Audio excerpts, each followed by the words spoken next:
حضور علیہ السلام نے فرمایا اپنے بھائی کی مدد کرو، چاہے ظالم ہو چاہے مظلوم ہو۔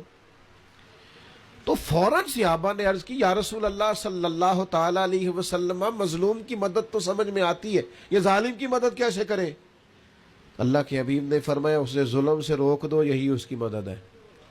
اسے سمجھا دو کہ بھئی یہ تو زیادتی کر رہا ہے، یہ تو غلط کر رہا ہے، اس سے تو اپنے لیے دوزخ کٹھی کر رہا ہے، اسے سمجھا دو، قائل کر دو، اسے اس ظلم سے روک دو، بڑی مدد ہے، اس کی دنیا اور آخرت بچ جائے گی، اسے قائل کرو۔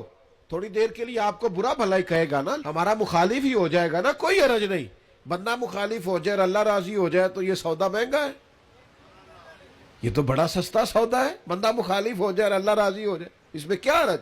اس لیے مدد کرے اور خوب مدد کرے۔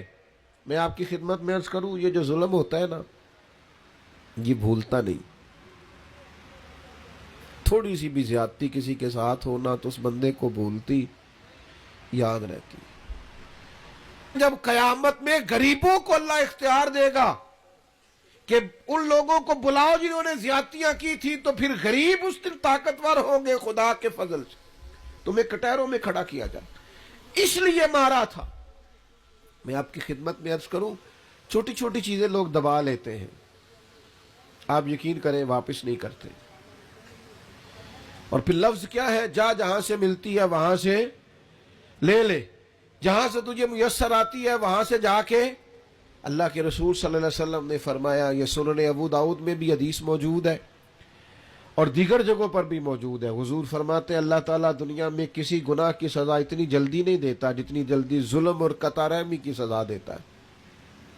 آخرت میں جو عذاب ہوگا وہ الگ ہے، لیکن دنیا کے اندر اتنی جلدی کسی جرم کی سزا نہیں ملتی جتنی جلدی سزا ظلم کی ملتی۔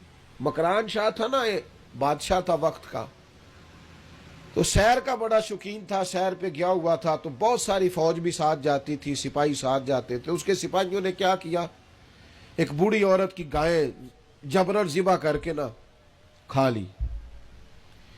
اب وہ بوڑھی نے جب بات کی تو انہوں نے ڈانٹ دیا۔ جس دن بادشاہ نے واپس جانا تھا، کسی طریقے سے ایک پل تھا دریا کے اوپر سے گزرتا تھا، دریا کے اس پار جنگل تھا جہاں کچی بستیاں تھیں، وہاں اس بوڑھی کی گائے ذبح کر کے وہ کھا گئے۔ تو بادشاہ جب پل سے گزر رہا تھا نا، تو بوڑھی پل کے اندر کہیں چھپ کے بیٹھ گئی۔ جب بادشاہ کی سواری گزری نا تو بھاگ کے آ کے اس نے گھوڑے کی لگام تھام لی، کہنے لگی مکران شاہ ٹھہر جا،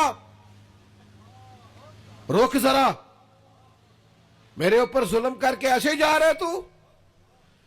بادشاہ کہتا ہے بڑا طاقتور تھا، لیکن بوڑھی نے جملہ کہا، چکرا کے زمین پہ گرا